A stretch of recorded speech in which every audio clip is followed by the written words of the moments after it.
우리 찬양과 기도 감사를 드립니다. 성령께서 오늘 저와 여러분들에게 말씀을 통해서 눈을 열어주시기를 바랍니다.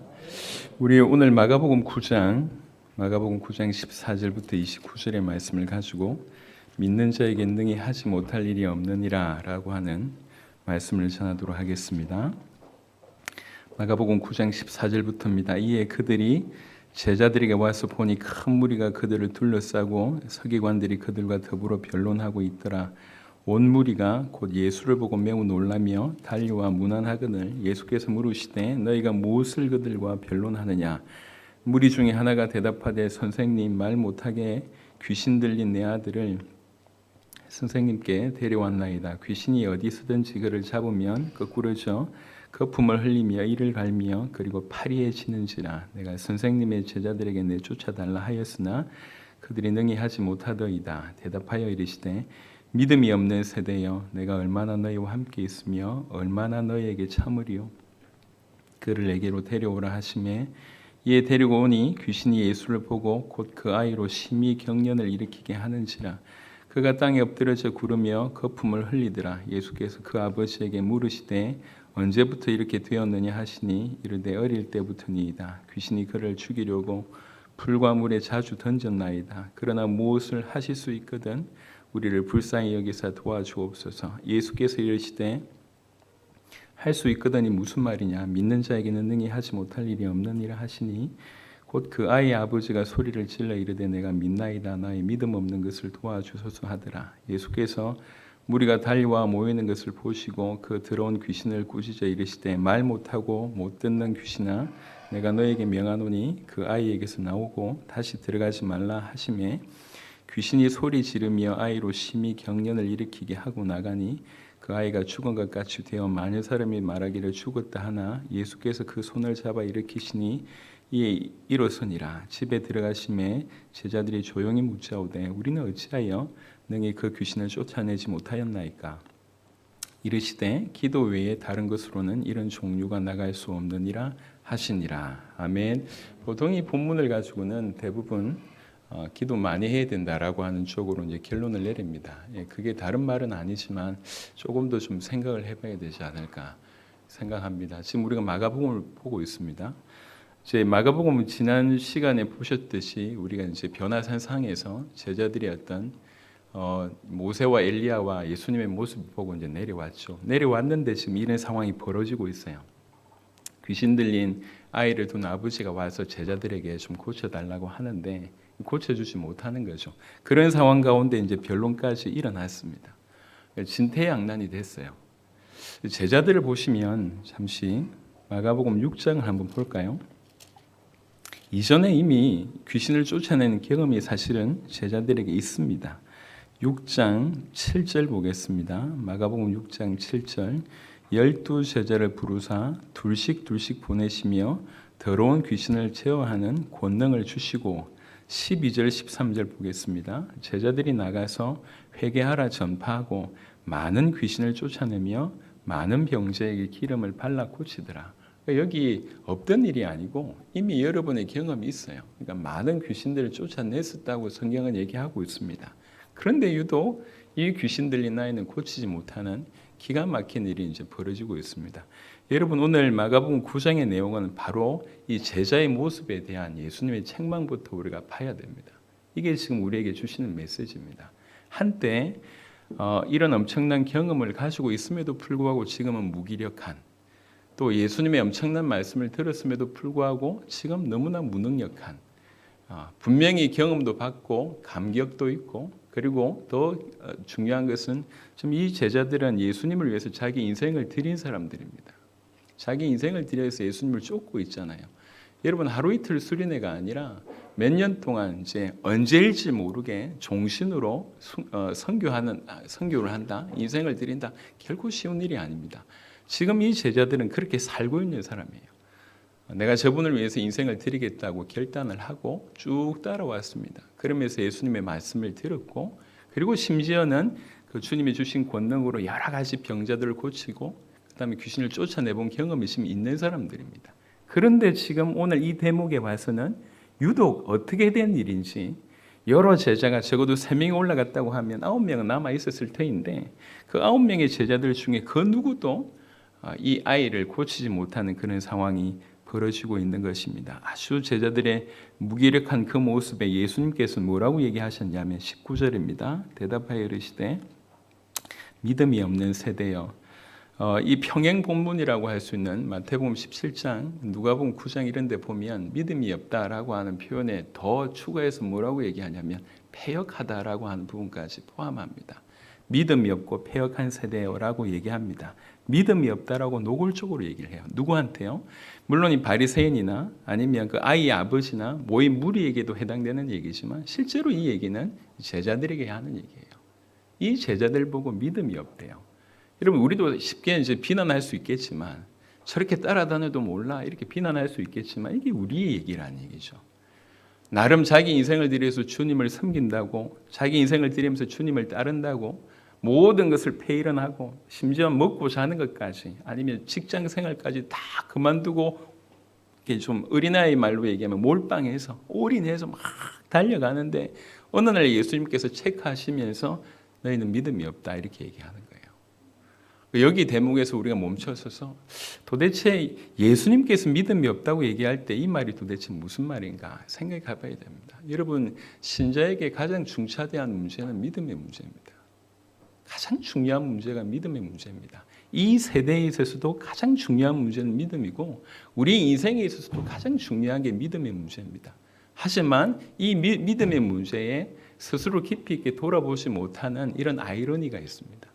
제가 전 세계 여러 나라를 가면서 적지 않은 목회자들 많이 만났는데 그 목회자들에게 이제 복음을 전하고 이 나라를 살리러 왔다라고 얘기를 하면 일단 기본적으로 굉장히 기분을 나빠합니다. 별로 안 좋아해요.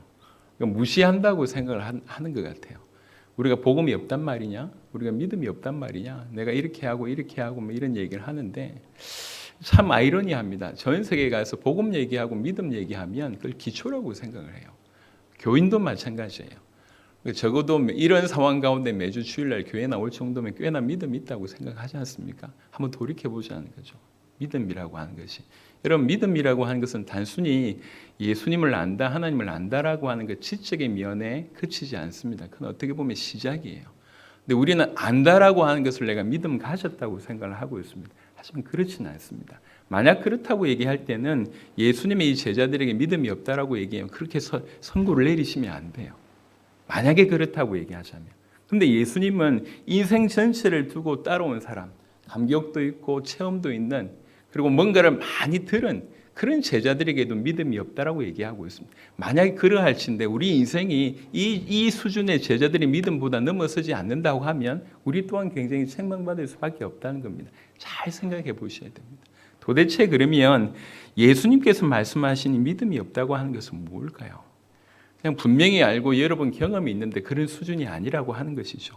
한번 살펴보도록 하겠습니다. 몇 구절만 적어도 유추해 볼 수 있는 것은 지금 제자들한테 믿음이 없다는 얘기는 몇 가지를 얘기하는 것 같습니다. 그 말 안에 딴 것이 아니라 예수님 당신 자신을 누군지를 모르는 그런 믿음이 없다는 얘기고 그리고 진실로 예수님이 누군지 알았다고 한다면 그리고 예수님과 연결되어 있는 자기 자신, 자기 정체성을 모른다는 것이며 수많은 것들이 그 안에 깔려 있는 것 같습니다.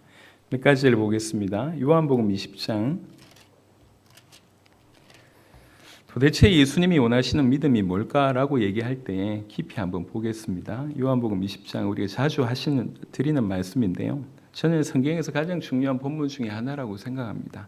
20장 31절에 오직 이것을 기록함은 너희로 예수께서 하나님의 아들 그리스도이심을 믿게 하려 하며 또 너희로 믿고 그 이름을 힘입어 생명을 얻게 하려 함이니라. 다 믿는다고 하는데 뭘 믿냐라고 얘기할 때는 답을 못합니다. 뭘 믿고 있을까요? 요한복음 20장 30절, 31절에 분명히 얘기합니다. 예수님께서 이 성경 전체 요한복음의 기록 목적뿐만 아니라 성경 전체의 기록의 목적이라고 저는 생각하는데 요한복음 5장 39절에도 너희가 성경을 영생을 얻을 줄 알고 성경을 상고하지만 이 성경이 나에 대한 기록이라고 얘기하고 나에 대한 정언이라고 얘기했습니다. 예수님이 직접 성경 전체를 이렇게 평가하셨습니다. 그리고 요한복음 20장 31절 이렇게 얘기하는 거예요. 오직 이것을 기록함은 예수님이라고 하는 분이 하나님의 아들 그리스도라고 하는 바로 그 사실을 믿게 하려 합니다. 그렇게 믿어야지 그 이름으로 말미암아 생명을 얻는다고 얘기하십니다. 명확합니다. 성경에서 요구하는 믿음은 예수님이 어떤 분인지를 정확하게 알고 믿는 것이고 그렇게 믿을 때 생명이 주어진다는 거예요. 이것이 성경의 기록의 목적이라고 성경은 얘기하고 있습니다. 바로 이 믿음을 얘기하는 겁니다. 유대인들이 바로 이 믿음에서 실패한 거예요.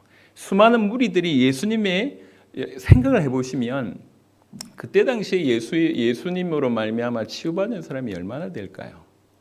어떤 경우에는 하루 종일 이렇게 병자가 찾아왔다 그러고 인근의 모든 지역에서 찾아왔다고 합니다. 수를 헤아릴 수는 없지만 정말 적지 않은 사람들이 예수 이름으로 병 고침을 받았습니다. 그 사람들이 다 구원받았을까요? 그러니까 병 고침 받고 그냥 간 겁니다. 그 시대에 예수님의 말씀을 들었던 사람들이 좋게 엄청 많을 겁니다. 그 사람들은 예수님의 말씀 받고 그냥 간 겁니다. 엄청난 기적을 동참한 사람들이 많습니다. 오병이어의 기적 같은 경우에는 여러분 알듯이 5,000명, 남자만 5,000명이라고 얘기합니다. 좋게 2만 명이 넘는 사람들이 그 엄청난 오병이어의 기적을 목도합니다. 그리고 나서는 갑니다. 오늘날 어린애들 말로 얘기하면 먹튀라고 하는 말이 있어요. 먹고 튄다는 얘기죠. 그냥 경험하고 간 거예요. 치유받고 가고 좋은 말씀 듣고 가고 엄청난 거 경험하고 다 간 것입니다. 믿음에는 다 실패했습니다. 예수님이 좋은 분이라고 예수님의 기적을 경험하고도 그냥 간 것입니다. 근데 하물며 그 시대의 그 대부분의 사람들도 그러했는데 오늘날은요. 믿음을 너무 쉽게 생각하는 것 같습니다. 그냥 교회 다니는 것이 믿음 가진 것이냐? 천만의 말씀입니다. 그렇지 않습니다. 마태복음 24장 25장 보면 결국 마지막 날 심판 중에 가장 중요한 심판은 교회 안에서의 심판입니다. 양과 염소의 구분이 그때 일어난다는 거예요. 그러니까 교회 안에서 진실로 올바른 믿음을 가진 것은 너무나 중차대한 문제라는 것이죠. 요한복음 20장 31절은 성경 전체를 통해서 우리에게 믿음이 뭔지를 설명합니다. 로마서 10장에 또 지난주 우리 수요 예배 때 금요 차례 때 말씀을 드렸던데 로마서 10장 9절 10절에 보니까 네가 만일 네 입으로 예수를 주로 시인하며 또 하나님께서 그를 죽은 자 가운데서 살리신 것을 네 마음에 믿으면 구원을 받으리라. 사람이 마음으로 믿어 의에 이르고 입으로 시인하여 구원에 이르느니라. 삼위일체 하나님께서 결정하셨습니다. 우리의 구원이 예수님 믿어야지 구원받는다. 이걸 결정하셨고 그 성령께서는 바로 우리에게 그런 믿음을 허락하시는 분이십니다. 그 믿음을 통해서 우리 아버지는 영광을 받으십니다. 예수를 주라고 고백한다고 얘기할 때 이 주는 그냥 우리가 익히 아는 우리의 주인 정도의 개념이 아닙니다. 성경의 이 신약 성경의 주라고 얘기하는 퀴리오스라고 하는 단어는 구약의 야훼를 번역한 단어입니다. 야훼라고 하는 단어가 신약 성경 헬라어로 퀴리오스라고 하는 단어입니다. 즉 예수가 주라고 하는 말은 예수가 야훼라고 하는 겁니다. 예수님이 하나님의 아들이라고 하는 그 고백입니다. 그 서슬프는 바로 그 상황에 예수님이 하나님이다. 여러분 이거는 다른 사람들은 모르겠지만 유대인들은 절대로 쉽게 고백할 수 있는 말이 못 됩니다. 유대인들에게서 가장 큰 죄는 사형에 해당하는 죄는 참남죄입니다. 하나님의 이름을 모독하는 거예요. 그러니까 인간으로 하여금 하나님이라고 얘기하는 것이 가장 큰 사형죄입니다. 그럼에도 불구하고 예수님을 내가 여호와, 예수님을 내가 하나님의 아들, 예수님을 나의 주라고 고백한다고 하는 것은 목숨 내걸고 하는 고백입니다. 이게 신앙입니다. 만약 그런 상황 가운데 예수님을 주라고 고백했다. 그러면 그때 당시 로마의 어떤 배경 가운데 있지 않습니까? 오직 주는 황제라고만 주장했던 때입니다. 그러니까 가이사 보고 주라고 얘기해야 되는데 그걸 거부하고 예수님을 주라고 하는 거예요. 그것 때문에 이제 잡혀서 이제 죽고 어려움 당한 일이 벌어지는데 그런 상황 가운데서도 예수님을 주라고 고백하는 거예요. 네가 만일 네 입으로 예수를 주로 시인하며 또 하나님께서 그를 죽은 자 가운데서 살리신 것을 네 마음에 믿으면 구원을 받으리라. 하나님께서 그를 그 주 예수를 왜 죽으셨습니까? 우리 죄를 위해서 죽으신 것입니다. 하나님 떠나 있는 원수된 상태에서 건져내시려고 사단에게 완전히 사로잡혀 있기 때문에 건져내시려고 죽으신 것입니다. 그런데 그 죽으심에 당신의 몸으로 드리신 그 제사를 하나님이 받으셨다, 만족하게 여기셨다, 이것이 퍼펙트하다라고 하는 증거로 부활시키신 것입니다. 그러니까 그 사실을 믿으면, 예수님이 하나님의 아들 그리스도라고 하는 그 사실을 진실로 믿으면 네가 구원을 받는다고 얘기합니다. 믿음이 뭡니까? 라고 얘기할 때 우리가 가장 노골적으로 얘기할 수 있는 부분이 이 부분입니다. 바로 이 두 구절은 하나님의 살아계심이 포함되어 있고, 오직 예수님만이 하나님의 아들 그리스도이심이 포함되어 있고, 그 예수님을 통해서 참으로 우리가 구원받는다라고 하는 것이 포함되어 있습니다. 구원받을 때 그 말은 우리가 그와 함께 완전히 연합되어 있다고 하는 것입니다. 바로 그 믿음이 포함되어 있는 것입니다. 요한일서 5장 4절 한 구절 더 보시도록 하겠습니다.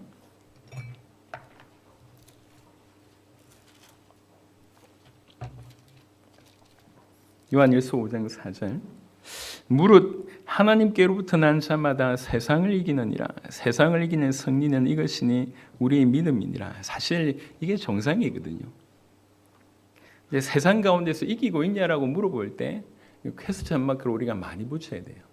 제가 학창 시절을 기억하는데, 물론 뭐 이렇게 빛과 소금의 역할을 해야 되지만 밤마다 이렇게 쭉 돌아보면 정말 힘없고 눈 풀려 있고 저 한쪽 구석에 조용히 앉아 있는 애들 다 교회 다니는 애들이에요.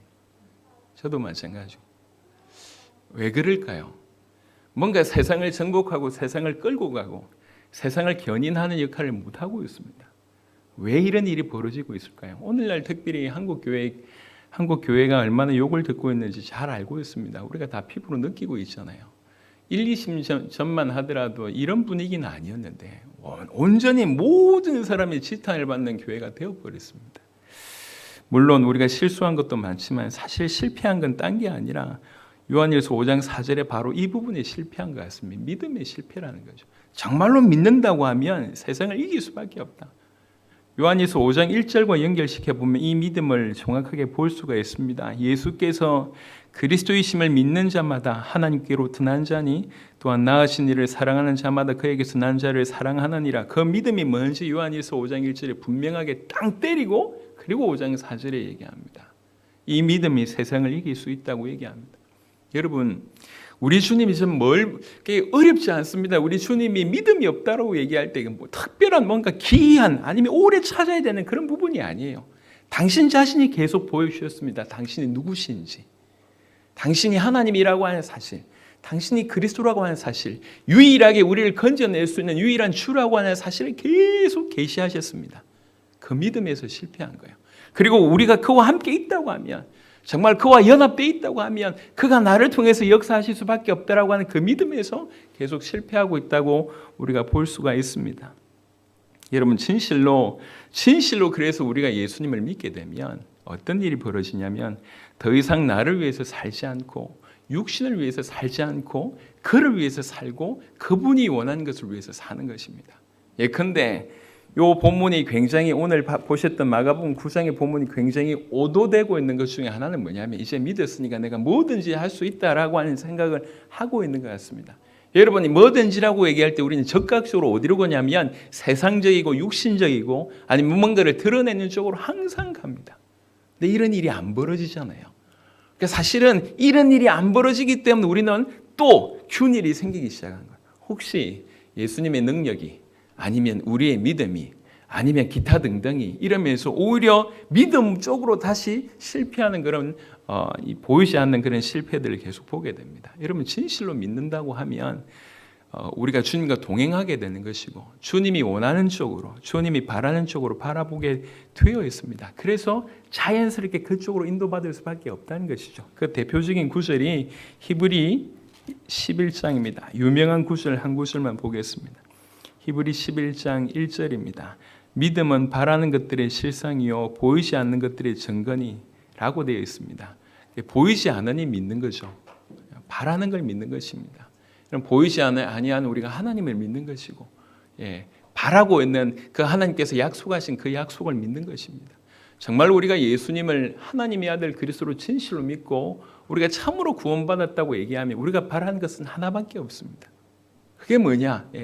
우리가 그분처럼 계속 닮아가는 것과 그분이 이 땅에 약속하신 대로 다시 오심을 바라는 그거밖에 없습니다. 제가 오스트리아에 갔을 때 쿤다라고 하는 오스트리아의 목사님을 만났습니다.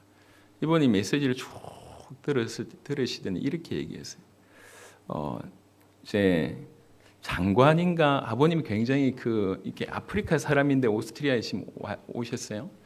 아주 유복한 집안이었어요, 이분이. 근데 어느 날 성경을 통해서 말씀이 믿어지는 거예요. 이 말씀이 너무 믿어져서 목회자 하겠다고 하니까 그 집에서 난리가 났어요. 엄청난 재력이 있는 집안인데 이걸 다 물려받아야 되는데 그거 안 하고 목회하겠다고 하니까 난리가 났어요. 그럼에도 불구하고 그러니까 뭐가 그렇게 믿어졌냐니까 예수님이 믿어졌고 내가 예수의 신부라고 하는 것이 너무 믿어졌다. 내가 예수님의 신부구나. 그래서 다시 오실 그 신랑을 맞이하기 위해서 내가 살아야 되겠구나. 이게 믿어졌다는 거예요. 그래서 자기 평생에 계속 그 일만 하는 거예요. 그런데 유럽에 와서 막 복음을 전하는데 실제로 그렇게 믿는 사람이 없는 거예요. 자기는 인생을 들여서 예수님이 나를 위해서 죽으셨고 그 십자가가 너무나 믿어지고 그 십자가로 말미암아 내가 건짐을 받았고 내가 예수의 신부가 되었다. 이게 너무 감사한데 그래서 오직 다시 오실 주님만 기다리고 있는데 신랑을 기다리고 있는데 그런 사람이 없더라는 거죠. 저희가 나타나서 복음을 얘기하고 우리 주님 다시 오실 길을 준비하러 왔다. 우리 세대 세계복음 완성하자는 얘기를 쭉 던지니까 이분이 그냥 온 가슴으로 받아들이는 거예요. 일을 하면서 복음을 전하고 있는데 그 일을 아예 이렇게 어떻게 되는지 모르겠지만 일을 버려두고 쫓아와서 유럽 사역을 도왔던 분입니다. 여러분 전 세계 이런 분들이 참으로 많습니다. 여러분 우리가요 진실로 확인해 봐야 될 것은 믿음에 있는가를 확인해 봐야 돼요. 고린도후서 13장에 그런 얘기를 하고 있습니다. 너희가 믿음에 있는가 스스로 확인해 봐라. 확정해 봐라. 알고 있는 것이 믿는 게 아닙니다.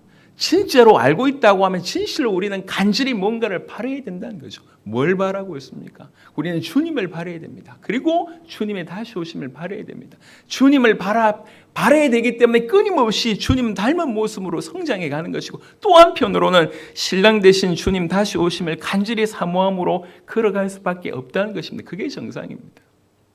여기 이 자리에 참 감사하게 이렇게 중요한 30년 전에 만났던 우리 군 동기가 지금 와 계신데 참 은혜가 많이 됩니다. 제가 폭탄 맞은 얘기를 제가 암만 얘기해도 잘 못 알아들은 저분은 이제 그때를 기억을 하시더라고요. 제가 그래서 오늘 저희 아버지가 이제 파편 맞은 성경암 손카드를 보물처럼 가지고 계신데 그거 가지고 오라 그랬어요. 보여드리려고. 하여튼 제가 처음에 거의 날라리 신자 비슷하게 다니다가 군대에서 폭탄 사고를 경험을 하면서 인생의 마지막이라고 생각을 했거든요. 주례가 터진 줄 알았으니까. 인생의 필름이 다 지나갔습니다. 20대 초반에. 근데 그 순간에 기억나는 게 하나밖에 없어요. 내가 이대로 죽는다고 하면. 그러니까 사람 죽어가고 있고 나도 죽을 수 있는 그런 상황이었기 때문에 딱 하나 남더라고요. 내가 지금 죽는다고 하면 하나님 나라에 갈 수 있을까라고 하는 질문이었습니다. 가장 중요한 위기 순간에 그거밖에 고민이 안 되더라고요. 저는 답을 할 수가 없었습니다. 하나님이 은혜로 저를 살려주셨고 그리고 나서 이제 군 병원에서 한 9개월 누워 있으면서 성경을 쭉 보는 중에 하나님이 믿는 자에게 뭘 원하시는지 하나님께서 나를 왜 살리셨는지를 질문 안 할 수가 없었습니다. 근데 그냥 나를 살렸다 이걸 떠나서 모든 믿는 자에게 원하는 것이 너무나 선명했어요. 모든 족속으로 가서 제자를 삼아라. 성령이 임하시면 땅끝까지 이르러 내 증인이 되리라. 저는 이제 이렇게 성격도 그렇고 어릴 때 어떤 상황도 그렇고 좀 디테일하게 얘기하고 싶은데 이제 뒤에 아버지 앉아 계시니까 자세하게 얘기를 못 하겠어요. 어떤 여러 가지 상황 때문에 이게 내성적인데 상처를 많이 받았어요. 저한테 가장 어려운 건 뭐냐면 사람을 만나는 거예요. 그것도 1대1로 대화하는 걸 제가 가장 힘들어했습니다. 그런데 성경의 모든 족속으로 제자를 삼아라. 이게 말이 안 되잖아요. 교회 안에서 뭐든지 나 할 수 있는데 전도, 선교 이런 얘기만 하지 말면 네, 하겠습니다 하는데 우리 주님은 그게 아니라 그래서 제가 제 성격과 내 상황 이걸 다 빼고 주님이 이걸 원하시는구나. 오케이. 그때부터 세계복음을 위해서 기도하기 시작을 했는데 성경을 자세하게 보니까 전부 초대교회 사도들은 한 명도 예외 없이 자기 살아있을 때 주님 다시 온다고 믿고 또 그렇게 하기 위해서 자기 인생을 드렸다는 걸 알게 됐어요. 그 시대 대부분 다 자기 나라를 벗어나서 선교하다가 돌아가셨잖아요. 이게 정상이구나. 내 살아있을 때 그게 저한테 기준이 됐어요. 그 누가 하지 않아도 내 살아있을 때 끝낸다. 세계복음화를. 내 살아있을 때. 그거를 저는 정확하게 저의 믿음으로 붙잡았습니다. 누가 하지 않아도 내 살아있을 때 끝낸다. 어떻게 하면 될까? 그게 이제 치열한 고민이었고 기도 제목이었습니다. 세계복음화 해야 되는데 제가 스스로 복음에 대한 정의가 없다는 걸 알게 됐어요. 복음이 뭐지? 미친 듯이 사도들이 전했던 복음 메시지를 다 훑기 시작을 했습니다. 그리고 어느 정도 정리가 되고 나서 그럼 복음화를 한다는 건 뭐지? 어떻게 하면 전하를 가서 전하를 복음화할 수 있을까? 그런 중에 마태복음 28장이 정확하게 답이 되었고 모든 족속에게는 제자가 있구나. 사도행전 16장, 17장, 18장처럼 루디아, 야손, 브리스가 부부 같은 제자가 있구나. 그 제자가 있는데 그 제자들은 복음에만 선명하게 복음에만 반응 보이는구나. 이 제자들을 찾아서 선명한 복음을 주면 그들이 그 나라를 살리는구나. 내 제자 만들고 내 조직 만들고 이게 아니라 딱 복음만 전해주면 그들이 그 나라를 살리는구나. 그 나라 사람은 그 나라 사람이 살리는구나. 그래서 철저하게 현지인들만 찾아가서 사역을 계속 해왔습니다. 7, 8년 만에 하나님께서 100개국의 현지 제자들의 문을 열어주신 걸 보면서 하나님의 역사다. 이런 것들을 계속 확인하고 있습니다. 여러분 정말로 믿음이 있다고 하면 진실은 이 믿음이 정말 예수님이 하나님의 아들 그리스도이심을 믿고 그가 내 모든 문제를 바로 그 십자가상에서 끝내셨다고 믿고 성령께서 나와 함께 계시다고 믿는다고 하면 틀림없이 우리의 방향은 그 성령의 인도함의 끝은 주님 다시 오심이며 세계복음화인 줄 믿습니다. 그러니까 정말로 믿는다고 얘기할 때 그것을 바라는 거예요. 그리고 나서 우리는 그것이 끝이 아닐 것입니다. 영원한 하나님의 나라에서 우리는 그와 같이 영광에서 영광으로 바뀌고 그 엄청난 하나님의 어떤 그 기업들을 상속받는 엄청난 그런 축복이 임할 것입니다. 그걸 바라보고 이 땅에서 사는 것입니다. 하늘의 시민권자로 이 땅을 살아가는 것이죠. 그게 올바르지 않겠나. 그래서 진실로 믿음이 있다고 얘기할 때는 여러분 가만히 있을 수가 없습니다.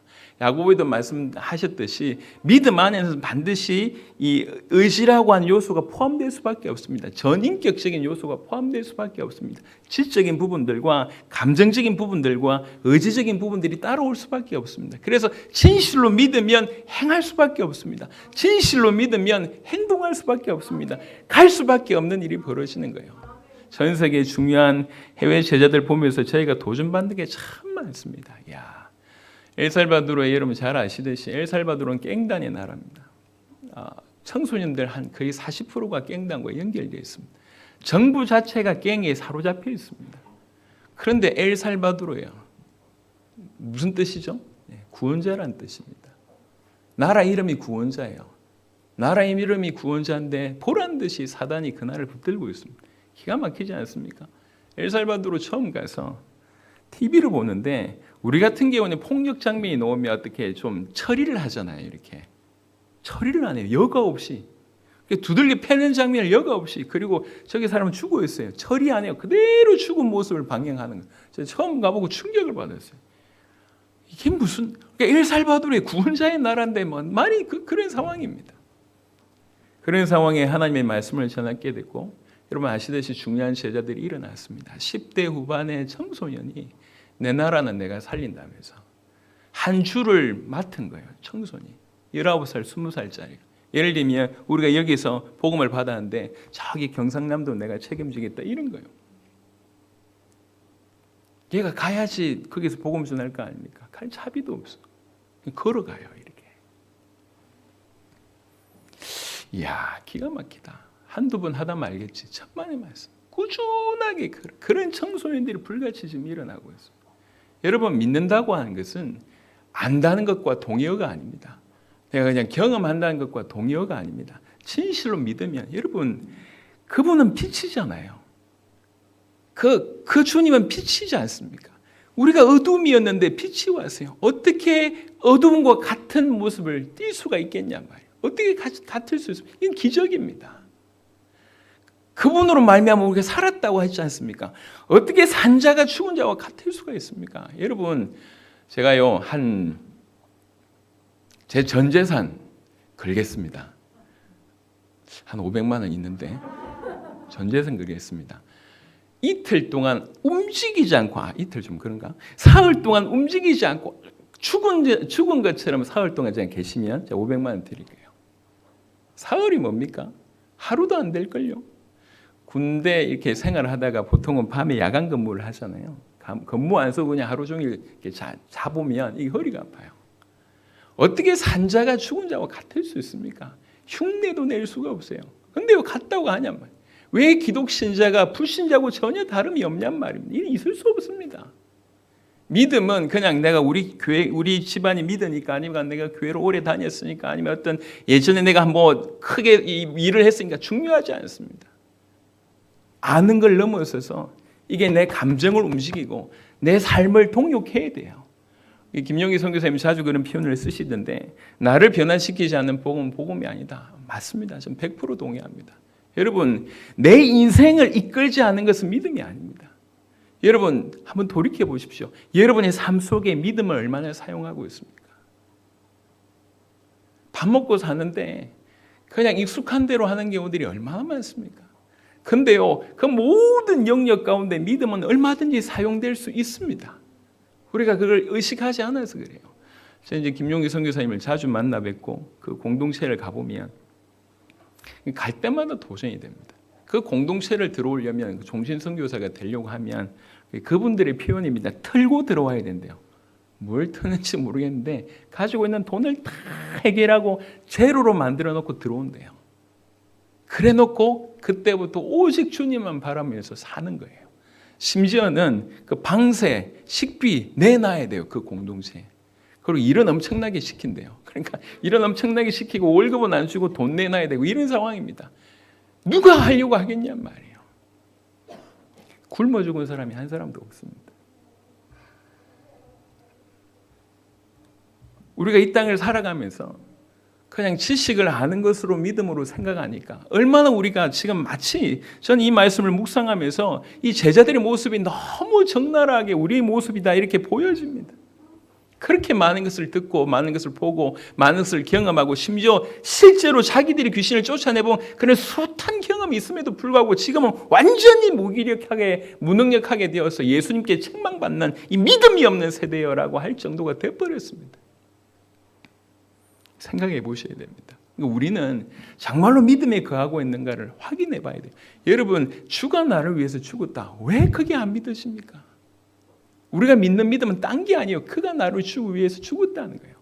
그 말은 그가 얼마나 나를 사랑하는가부터 시작해서 수많은 것이 포함되어 있습니다. 우리가 믿을 거 이것 말고 뭐가 있겠냔 말이에요. 그가 나를 위해서 죽으셨기 때문에 내가 그를 위해서 사는 거 당연하지 않겠습니까? 저 쿠바에 지금도 기억나는 분이 한 분 있습니다. 프레디라고 하는 분이에요. 프레디. 저 산에 살고 있는 분이세요. 산에서 이 쌀이나무 같은 거 이렇게 해가지고 그 빗자루 만들어가지고 파는 분이에요. 글을 배워본 적이 없어요. 이분이 저희가 전하는 메시지를 들은 겁니다. 예수님이 자기를 위해서 무슨 일을 행하신지 들은 거예요. 예수님이 그리스도라고 하는 말이 무슨 말인지 알아들었습니다. 예수님이 하나님의 아들이고 그리스도이시면서 나의 주라고 하는 것들이 깨달아졌어요. 예, 익두스라고 하는 그 말이 바로 이 얘기지 않습니까? 예수 그리스도 하나님의 아들 구세주라고 하는 뜻이지 않습니까? 이 말을 알아들었어요. 그걸 모르는 분이 그걸 모르니까 성경도 모를 거 아니에요. 그런데 가슴이 불이 타기 시작합니다. 불이 타기 시작합니다.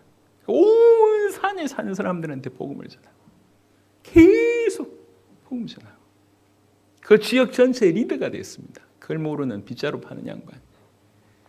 거치지 않고 계속 가는 거예요. 여러분, 믿음은 지식이 아닙니다. 지식이 포함되어 있지. 정말 믿음이 있다고 하면 그 믿음은 당연히 우리 인생을 움직여야 되는 것입니다. 오늘 이 믿음이 우리에게 중차대한 문제라고 하는 것이에요. 정말로 많은 사람들이 그냥 아는 것에 그치고 있습니다. 아는 것에 그쳐야 될 게 아닙니다. 우리는 히브리 11장 1절 말씀처럼 진실로 믿음은 바라는 것들의 실상이요 보이지 않는 것들의 증거라고 얘기하고 있습니다. 정말 바라는 것이 믿음 안에서 정말로 보이지 않는 것들을 믿는 이것들이 우리 가운데 있어야 됩니다. 뭘 바라고 있고 뭘 보이지 않는 것들을 어떻게 믿고 있습니까? 예수님이 어떤 존재이며 그 예수님을 믿음으로 말미암아 우리는 어떻게 되었으며 남은 인생 우리는 어떻게 살아야 되는가? 굉장히 심플합니다. 굉장히 단순합니다. 만약에 제가 주님 다시 오신다, 세계복음을 완성하라 라고 하는 그것만 하지 말고 그냥 교회 목회하라 그러면 저는 당장 그만둡니다. 이 교회를 부흥시켜서 지금보다 100배, 1000배 키워본들 주님의 뜻과 맞지 않는 그런 일을 왜 그렇게 고생을 하냔 말이에요. 뻔한 것인데.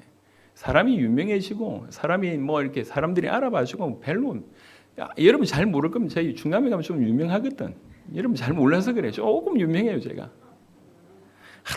하도 사진 찍어달라 그랬어. 아실지 모르겠는데 하도 찍어달라 그래서. 뭐가 중요합니까? 사람들이 알아봐주고 영향을 끼친 게 뭐가 중요하냔 말이에요. 내가 주님 앞에서 주님의 인도를 받고 주님께 영광 돌리고 주님을 위해서 사는 것이 가장 중요할진데, 여러분 저는 암만 생각해봐도 지금 우리가 예수님이 누군 줄 알고 주님 다시 오실 위해서 뛰는 것 말고 비교할 만한 것이 없다고 저는 생각합니다. 다른 게 생각나지도 않고 별로 부럽지도 않고. 하나님이 살아계십니다. 예수님이 그리스도이십니다. 그리고 그 예수님은 지금도 하늘 보좌에서 우리를 붙들고 계십니다. 그리고 그 예수님은 반드시 이 땅에 심판자로 다시 오실 것입니다. 우리의 신랑으로 다시 오실 것입니다. 다시 오실 그 신랑, 다시 오실 우리의 주님을 바라보며 우리 인생을 초점 맞추고 방향 맞추는 것이 그러니까 믿음의 삶이라고 하는 것이죠. 진실로 우리가 예수님을 그렇게 믿는다고 하면 바로 오늘 우리가 마가복음 9장에 짧게 믿음의 문제를 논했을 때 해볼 수 있는 몇 가지라고 개인적으로 생각을 합니다. 여러분 믿음을 한번 경험을 해보면요, 이게 참 재미있는 것 같아요. 오랜만에 에피소드 하나를 얘기하겠습니다. 제가 대학 때 군대에서 폭탄 맞고 나서 이제 정신 차리고 나서 뭐 가슴이 불이 타지 않습니까? 대학 때 열심히 복음 전하고 공동체 생활을 하다가 마음에 그런 생각이 들었습니다. 어떻게 하면 이 대학을 살릴까? 이 생각이 들었어요. 일단은 우리가 영적으로 승리해야 되겠다. 그리고 복음 받을 자들이 우리에게 올 수 있도록 표를 내야 되겠다. 라고 하는 마음으로 12시마다 찬양을 했어요. 정오 찬양을. 도서관 옆에서 이제 정오 찬양을 이렇게 했는데 계속 컴플레인이 들어오는 거예요. 공부하는 친구들한테.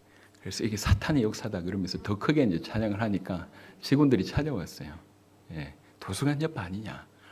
그래서 사탄의 역사다 그러면서 더 열심히 기도했는데 이게 계속 아닌 거예요. 이게 제가 생각해도 이건 아니다 생각해서 인도를 받아야 되겠다. 근데 저희 학교가 이렇게 이제 본관에 이렇게 디귿자가 생겼고요. 뒤에가 이렇게 사회과학대가 있어요. 그리고 이제 나머지 공대나 이렇게 공부하는 쪽은 여기가 있고 식당이 여기가 있어요. 근데 요 디귿자 건물과 이렇게 사회과학대에 있는 요 가운데는 운동장이에요. 운동장이 굉장히 큽니다. 그냥 이렇게 세로만 해도 거의 200m 될 정도로 굉장히 커요. 그 한가운데서 12시마다 찬양을 한 거예요. 왜 그러냐? 거기서 찬양하면 모든 사람이 보거든요. 밥 먹으러 갈 때 여기 공대에 있는 애들이 전부 이렇게 다 이렇게 가서 이제 밥을 먹기 때문에 처음에는 굉장히 놀림을 많이 받았어요. 갑자기 뜬금없이 이렇게 아이들이 와가지고 찬양을 하니까 찬양하고 기도하고 제가 말씀 전하고 한 30분씩 그렇게 했거든. 그럼 지나가던 애들이 막 놀리고 신청곡 뭐 이렇게 몇 장 뭐 이렇게 하면서 가고 또 찬양을 할 때 눈 감고 찬양하면 사람들의 이제 자연스러운 모습이 나와요. 반동이 나와요. 반동이.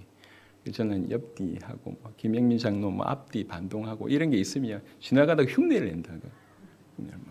이러면서 지나가요. 한 달 하고 2달 하고 1년 하고 계속 했습니다. 주일날은 예배를 끝나고 밤 7시쯤에 학교 운동장 가서 했어요. 어떤 날은 제가 갔는데 하필 이제 세 가족이 와서 혼자서 찬양하고 있는데 얘가 음이 좀 자유로운 애야. 그래서 분명히 찬양은 이렇게 나가야 되는데 지 혼자 부르는 거죠. 근데 얼마나 은혜가 되든지 하여튼 그런 여러 가지 에피소드 중에 이제 한 2가지만 말씀드리면, 하나는 밤에 연락이 왔어요. 이제 어떤 분이 연락이 왔는데 저한테 직접 오지 못하고 연락이 와서 제발 주일날, 그러니까 일요일날 밤에 달이 없는 비가 오는 캄캄한 밤에는 제발 하지 마라. 무서워 죽겠다. 저 안 보이는 운동장 가운데서 찬양을 하니까 이게 뭐 밤에 숙제한다고 연구한다고 앉아 있는데 이게 뭐 저기서 이게 뭐 좋은 목소리도 아니고 그냥 이렇게 막 찬양이 들리는 게 귀신 소리처럼 들리는 건지 어떻게 너무 무섭다고 연락이 왔어요.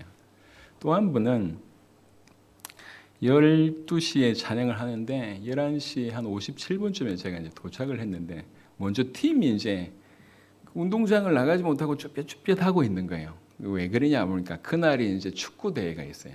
이제 저희는 남자들이 많은 대학이었기 때문에 이렇게 과 대항 축구는 이 목숨 거는 상황인데 가을에 한 번씩 그 이제 축구 이렇게 체육 대회가 있어요. 마침 그 시간이 어떻게 뭐 축구가 아직 안 끝났나 봐요.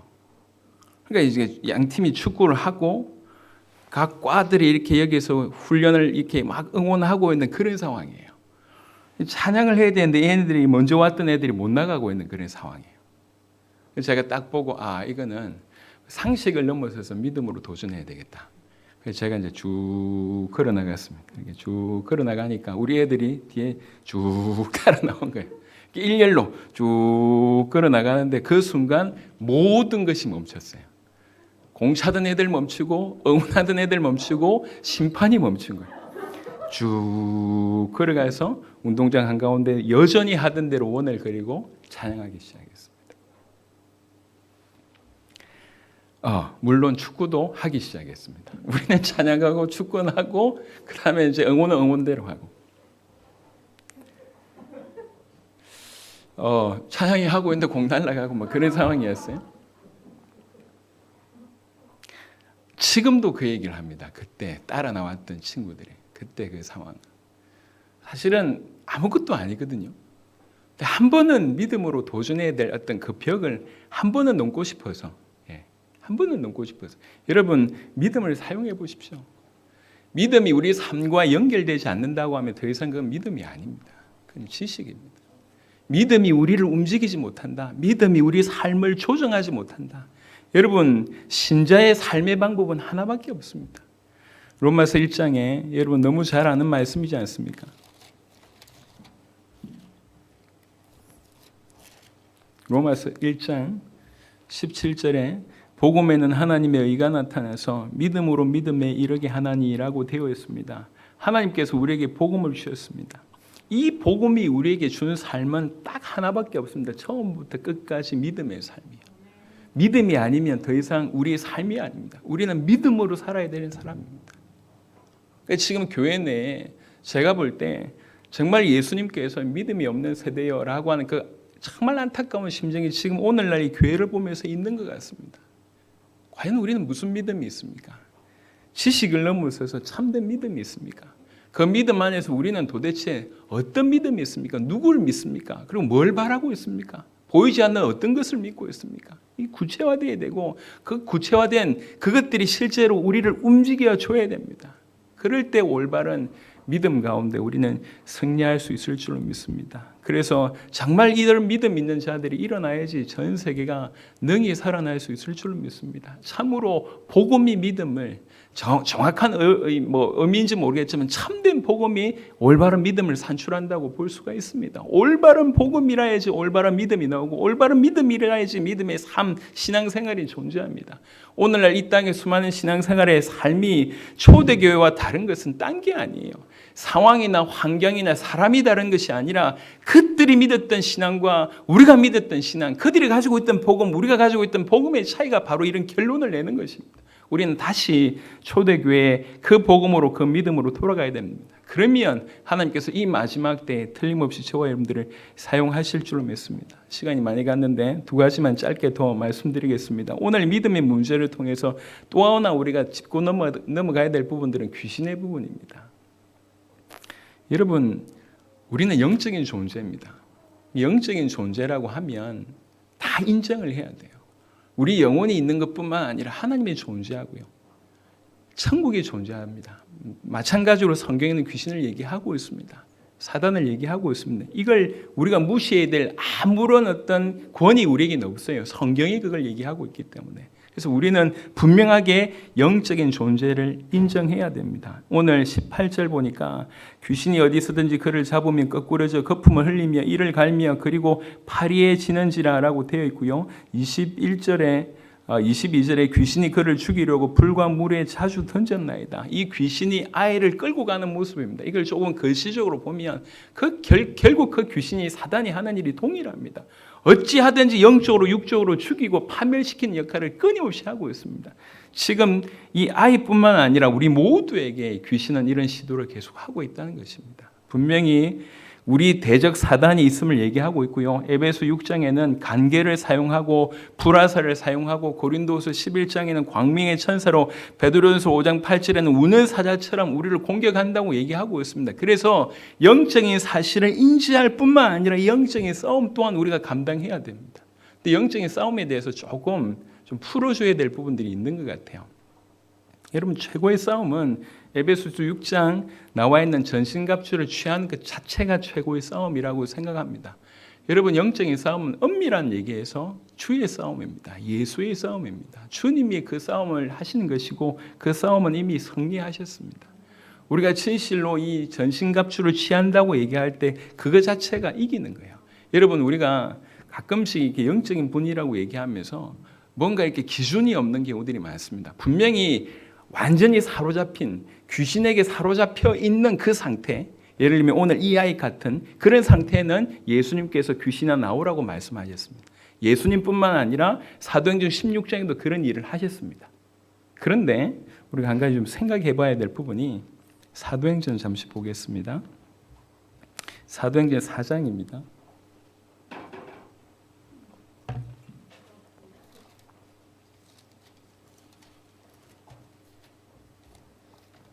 영적인 싸움을 잠시 다룰 필요가 있을 것 같아서 4장 23절부터 보면 여러분 굉장히 큰 핍박을 당했습니다. 누가 보더라도 사단이 배경에 있는 겁니다. 그러니까 핍박을 받은 사도들이 어떻게 행동하냐면 23절에 사도들이 노임의 그 동료에게 가서 제사장들과 장로들의 말을 다 알리니 그들이 듣고 한 마음으로 하나님께 소리를 높여 이르되 대주제여 천지와 바다와 그 가운데 만물을 지으니시오 또 주의 종 우리 조상 다윗의 입을 통하여 성령으로 말씀하시기를 어찌하여 열방이 분노하며 족속들이 허사를 경영하였는고 세상의 군왕들이 났으며 관리들이 함께 모여 주와 그의 그리스도를 대적하도다 하신 이로소이다. 과연 헤롯과 본디오 빌라도는 이방인과 이스라엘 백성과 합세하여 하나님께서 기름 부으신 거룩한 종 예수를 거슬러 하나님의 권능과 뜻대로 이루려고 예정하신 그것을 행하려고 이성이 모였나이다. 주여 이제도 그들의 위협함을 굽어보시옵고. 여러분 보세요. 우리는 이티 이야기는 좀 정말 사단의 세력이니까 떠나가라, 꺾여라, 결박되라, 묶여라 이러면서 막 이렇게 기도한 것처럼 보이는데 성경은 그렇게 얘기하지 않습니다. 그러면서 뭐라고 얘기하고 있냐면 하나님의 권능 29절에 주여 이제도 그들의 위협함을 굽어보시옵고 또 종들로 하여금 담대히 하나님의 말씀을 전하게 하여 주시오며 손을 내밀어 병을 낫게 하시옵고 표적과 기사가 거룩한 종 예수의 이름으로 이루어지게 하옵소서 하더라. 오히려 전혀 다른 각도로 이 영적인 싸움에서 승리합니다. 그게 뭐냐? 더욱 주님을 바라보는 거예요. 더욱 주님을 바라보는 거예요. 사단이 하는 일이 속이는 일이니까 속지 않고 더욱 주님을 바라보는 것이 최고의 영적인 싸움임을 보게 됩니다. 또 한 구절 보겠습니다. 사도행전 8장에 여러분 이렇게 사마리아 전도하는 그 중에 나와 있는 부분인데요. 사도행전 8장 9절부터 보시면 그 성에 시몬이라 하는 사람이 전부터 있어 마술을 행하여 사마리아 백성을 놀라게 하며 자칭 큰 자라 하니 낮은 사람부터 높은 사람까지 다 따르며 이르되 이 사람은 크다 일컫는 하나님의 능력이라 하더라. 우리가 이 내용을 알고 있습니다. 마술사입니다. 그러다가 이제 빌립을 보고 따르게 돼요. 그러고 나서 빌립을 통해서 이루어진 그 성령의 권능이 너무 도전이 되니까 그래가지고 돈 주고 좀 이렇게 살려고 하는 그런 시도를 하게 됩니다. 그때 베드로가 하는 말을 보면 21절에 20절부터 보면 베드로가 이르되 네가 하나님의 선물을 돈 주고 살 줄로 생각하였으니 네 은과 네가 함께 망할지니라. 하나님 앞에서 네 마음이 바르지 못하니 이 도에는 네가 관계도 없고 분깃될 곳도 없느니라. 그러므로 답을 이렇게 얘기합니다. 너의 이 악함을 회개하고 주께 기도하라. 혹 마음에 품은 것을 사하여 주시리라. 내가 보니 너는 악독에 가득하며 불의에 매인 바 되었도다. 누가 보더라도 지금 사단에게 매여 있습니다. 근데 그 사람에게 나가라 들어가라 이런 얘기를 한 게 아니에요. 오히려 그 사람에게 뭐라고 얘기하냐면 회개하라고 얘기합니다. 회개하라고. 정말 주님께로 오는 것이 최고의 영적인 전쟁의 승리입니다. 여러분 분명히 우리는 두 가지를 인정해야 됩니다. 분명히 영적인 존재를 인정해야 돼요. 사단의 공격, 귀신의 공격을 정확하게 알아야 됩니다. 또 한편으로는 그래서 진짜로 영적 싸움을 해야 되는데 그 영적 싸움의 최고봉은 뭐냐면 오히려 그리스도 예수를 굳게 붙드는 그리스도 예수 이름으로 굳게 무장하는 것이 올바르다라고 성경은 얘기하고 있습니다. 13장에 보시면 13장에 비시디아 안디옥에 가서 사도 바울이 복음 전하는 그런 장면이 나옵니다. 이때도 마술사 엘루마라고 하는 사람이 등장합니다. 13장 8절부터 보면 이 마술사 엘루마는 그들을 대적하여 총독으로 믿지 못하게 힘쓰니 바울이라고 하는 사울이 성령이 충만하여 그를 주목하고 이르되 모든 거짓과 악행이 가득한 자여 마귀의 자식이여 모든 의의 원수여 주의 바른 길을 굽게 하기를 그치지 아니하겠느냐. 보라 이제 주의 손이 네 위에 있으니 네가 맹인이 되어 얼마 동안 해를 보지 못하리라 하니라고 이렇게 처리합니다. 이렇게 처리합니다. 그 상황 속에서는 특별한 기적으로 아예 눈이 보이지 않게 맹인이 될 것이다. 이렇게 처리합니다. 더욱 결정적인 것은 16장인데요. 사도행전 16장 우리 저 많은 귀신 들린 그 여종을 고치는 그런 장면에 보시면 18절에 이같이 17절부터 그가 바울과 우리를 따라와 소리질러 이르되 이 사람들은 지극히 높은 하나님의 종으로서 구원의 길을 너에게 전하는 자라 하며 이같이 여러 날을 하는지라 한두 번이 아니에요. 바울이 심히 괴로워하여 여러분 끊임없이 누가 보더라도 귀신 들린 여종입니다. 그러면 예수 이름의 권능이 있지 않습니까? 얼마든지 바로 예수 이름으로 꺾으면 되는데 여러 날 동안 하지 않습니다. 그리고 심히 괴로워했다고 합니다. 그래놓고 마지막에 돌이켜 그 귀신에게 이르되 예수 그리스도 이름으로 내가 너에게 명하노니 그에게서 나오라 하니 귀신이 즉시 나오니라. 완전히 사로잡혔지 않습니까? 그게 귀신이 나오라고 지금 명령하는 것입니다. 그래서 이런 명령은 항상 이런 형태입니다. 완전히 귀신에게 사로잡혔을 때 예수 이름으로 나오라고 하는 것입니다. 하지만 대부분의 영적인 싸움은 어떤 식으로 이루어지냐면 오히려 최고의 수비는 최고의 공격입니다. 오히려 더 주님을 향해서 간절히 바라보게 만드는 것이죠. 의외로 이렇게 이제 우리 교회 안에 너무 귀중한 분들이 많아서 참 우리 교회 안에 너무 감사한데 우리 교회밖에 죄송합니다. 어떤 뭐 영적으로 아주 민감한 사람, 영적으로 대단한 사람이라고 하는 사람들이 의외로 복음에는 관심이 없습니다. 의외로 뭔가 많이 꺾고 많이 이기고 많은 증거를 가지고 많은 치유, 많은 신비 다 얘기하는데 복음하고는 상관없어요. 그런 경우들이 많습니다. 희한하죠? 잘 생각해 보셔야 됩니다. 사단은 속이는 자입니다. 우리의 최고는 뭐냐면 그 속임을 통과하고 주님을 바라보는 거예요. 여러분 지금 우리에게 사단의 공격이 없습니까? 왜 없겠어요? 그 사단의 공격이 고린도후서 4장에 최고의 사단의 공격은 항상 최고의 뭘 공격해야 될지 사단은 알고 있습니다. 고린도후서 4장 4절에 그 중에 이 세상의 신이 믿지 아니하는 자들의 마음을 혼미하게 하여 그리스도의 영광의 복음의 광채가 비치지 못하게 함이니라고 되어 있습니다. 여기서 이 세상의 신이 믿지 아니하는 자들 ing로 믿지 아니하는 자들 이 사람들은 그냥 저밖에 있는 불신자를 얘기하는 게 아니에요. 얼마든지 교회 안에 복음과 상관없이 ing로 믿지 않고 있는 자들에게 끊임없이 사단은 그리스도의 영광의 복음의 광채를 비치지 못하게 합니다. 왜 그러냐? 한 인생이 진실로 복음 받으면 끝이니까요. 뭐 다른 사람 할 얘기가 없고 제가 저를 보더라도 한 명이 복음 받았을 때 진실로 복음 받았을 때 무슨 일이 일어나는 걸 제가 저를 봐도요. 여러분 복음은 그렇게 시시하지 않습니다. 알고 있습니다. 사단이니까 어떤 형태로든지 여러분을 속이면서 어떤 형태로든지 그리스도에게로 가까이 가지 못하도록 복음 붙들지 못하도록 하는 것이 그 모든 것들을 동원해서 지금도 24시간 우리를 공격하는데 그 공격의 목표는 뭐냐면 단순히 우리를 어렵고 힘들고 아프고 뭐 안 되게 하는 것이 목표가 아닙니다. 그 모든 것들을 도구를 통해서 그리스도 예수에게서 떨어져 나가도록 그분에게 가까이 가지 못하도록 그 엄청난 진리를 발견하지 못하도록 하는 것입니다. 아이러니한 게 정말로 신학교 교수들이 많아요. 우리 땅에도 그렇고 신학교 교수 치고 뜨거운 사람이 별로 없습니다. 비난이 아니에요. 현 상황을 얘기하는 거예요. 그렇게 신학을 많이 했는데도 불구하고 뜨거움이 없어요. 왜 이렇게 됐을까요? 한 가지만 더 얘기하겠습니다. 약속한 시간이 거의 다 됐는데 마가복음 9장 29절에 이르시되 기도 외에는 다른 것으로는 이런 종류가 나갈 수 없느니라. 바로 이 본문을 통해서 우리가 기도 많이 해야지 귀신이 떠나간다고 얘기하는데 여러분 이건 기도의 양을 얘기한 게 아니에요. 여러분 진짜로 믿는 자가 기도하고요. 기도하는 자가 믿음을 유지합니다. 그리고 이거는 ing를 얘기해요. 이미 이전에 귀신을 쫓아내본 경험이 있습니다. 근데 왜 지금 안 되냐 그 얘기입니다.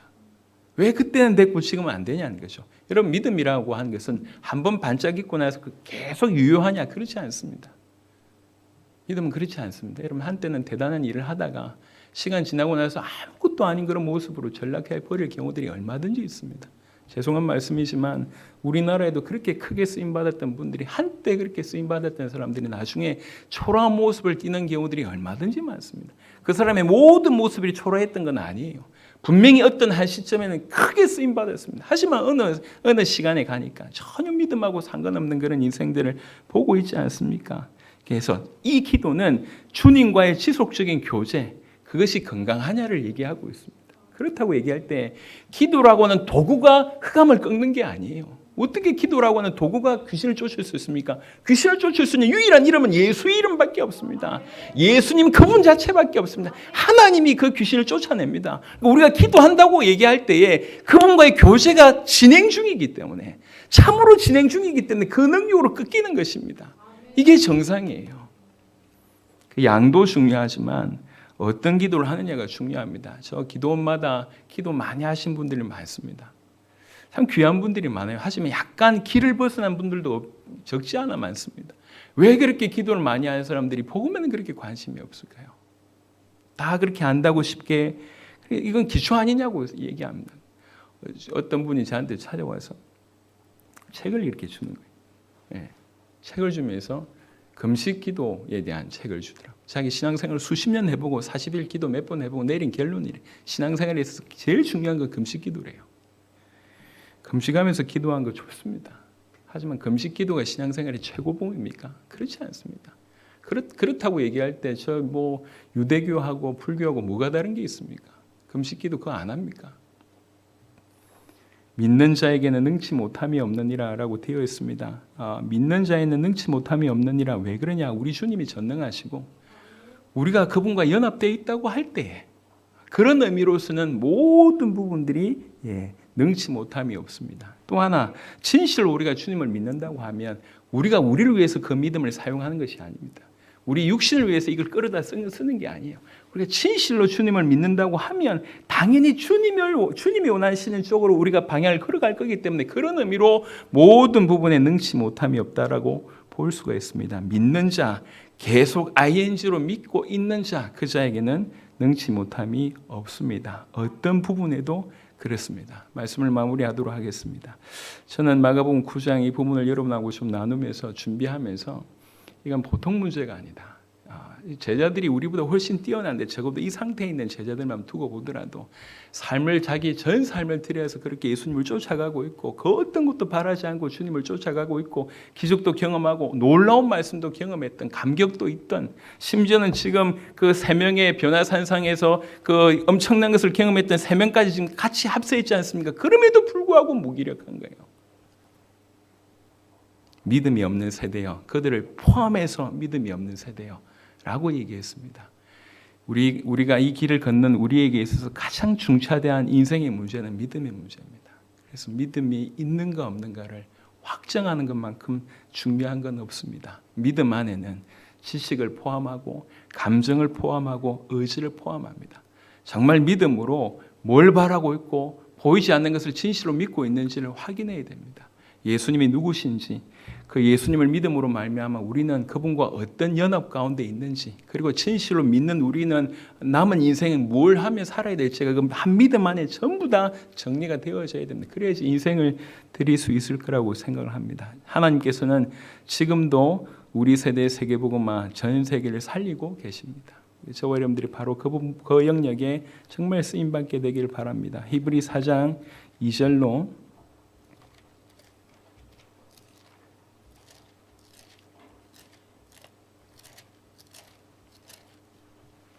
히브리 4장 2절 그들과 같이 우리도 복음 전함을 받은 자이나 들은 바 그 말씀이 그들에게 유익하지 못한 것은 듣는 자가 믿음과 결부시키지 아니함이라. 성경에는 믿음의 성장, 믿음의 자라남, 믿음의 부요라고 하는 표현이 분명히 있습니다. 믿음이 강한 자, 믿음이 약한 자라고 하는 표현이 분명히 있습니다. 그래서 우리는 믿음과 모든 삶을 결부시키고 또 디모데후서에 주신 말씀처럼 믿음을 지키는 일을 ing로 지키는 일을 해야 될 것입니다. 믿음의 선한 싸움을 하는, 다른 말로 모든 삶을 믿음과 결부시키는 저와 여러분 되시기를 바랍니다. 중차대한 믿음의 문제에 승리하는 저와 여러분 되시기를 그리스도 예수 이름으로 축원합니다. 우리 같이 한번 기도하겠습니다. 하나님께서 우리에게 믿음을 말씀하십니다. 우리의 믿음이 안녕하신가 질문해 봐야 됩니다. 그리고 진실로 주께서 원하시는 그 믿음 가운데 있기를 우리가 바라보면서 또 하나님의 은혜를 구해야 되겠습니다. 또 영적인 사실을 정확하게 깨닫고 영적인 싸움하는 우리가 되어야 되겠고, 진실로 믿음 있는 자의 기도, 그 기도에 계속 주님과 참된 교제하는 그 기도에 승리하는 우리가 되어야 되겠습니다. 주신 메시지 붙들고 간절히 한번 기도하도록 하겠습니다. 살아계신 주님 감사드립니다. 우리 모든 주의 백성들과 함께 기도의 자리에 나아갈 수 있도록 하나님 축복하심을 감사를 드립니다. 한 명 한 명에게 오늘 마가복음 9장 14절과 29절에서 주신 이 말씀이 아버지의 생명으로 붙들어질 수 있도록 하나님 역사해 주시기를 간절히 소원하고 원합니다. 그냥 지나칠 수 없는 믿음의 문제를 중대하게 두고 중차대한 문제라고 인정하며 반드시 이 믿음의 문제에 정확한 답을 얻으며 나아갈 수 있도록 하나님 역사해 주시기를 기도합니다. 진실로 알물로 마셔서 충분히 동의하고 아버지 우리 삶으로 우리 의지로 살아내는 그런 믿음이 우리 가운데 있도록 아버지 역사해 주시기를 기도합니다. 아버지 하나님이여, 진실로 영적인 세력을 정확하게 알고 영적인 싸움에 승리하는 우리 모두가 될 수 있도록 하나님 역사해 주시옵소서. 아버지 하나님 믿음 있는 기도 드리게 하옵소서. 하나님과 진실한 지속적인 교제를 드리며 하나님께 나아갈 수 있도록 하나님 역사해 주시기를 기도합니다. 우리 모두는 우리 주님 다시 오심을 준비하는 아버지 앞에 순결한 신부로 아버지 하나님 주님 앞에 서야 될 것입니다. 주님 우리를 인도하시고 우리에게 은혜를 베풀어 주시고 우리를 아버지 성장시켜 주시고 부유함이 이룰 수 있도록 하나님 역사하여 주시옵소서. 할렐루야. 하나님 감사합니다. 주님 우리를 부르셔서 당신의 교회로 또 신부로 세우심을 감사합니다. 정말로 우리 주님, 신랑 되신 주님을 맞이하기 위해서 이 땅에서 순결한 신부로 살며 간절히 신랑 다시 오심을 바라보며 사모하며 사는 우리 모두가 될 수 있도록 하나님 역사하여 주시옵소서. 예수님을 정확하게 알고 있는 믿음, 그 예수의 이름으로 구원받은 우리에게 얼마나 놀라운 일이 일어났는지에 대한 그런 믿음과 주님 다시 오심을 믿는 믿음이 실제 우리 삶 전반에 구체적으로 일어날 수 있도록 역사하여 주옵소서. 영적인 세력을 정확하게 알고 참으로 영적인 싸움을 하되 그리스도 예수님 붙들고 진정한 영적 싸움하는 우리 모두가 되게 하여 주옵시며 정말 믿음 있는 기도로 주님과 항상 올바른 교제 가운데 있도록 축복하여 주시옵소서. 주님 들려진 말씀이 아버지 땅에 떨어지지 않게 하시고 우리 삶과 결부돼 믿음으로 결부되어서 열매 맺도록 하나님 역사하여 주옵소서. 감사를 드렸고 우리 주 예수 그리스도의 이름으로 기도드렸습니다.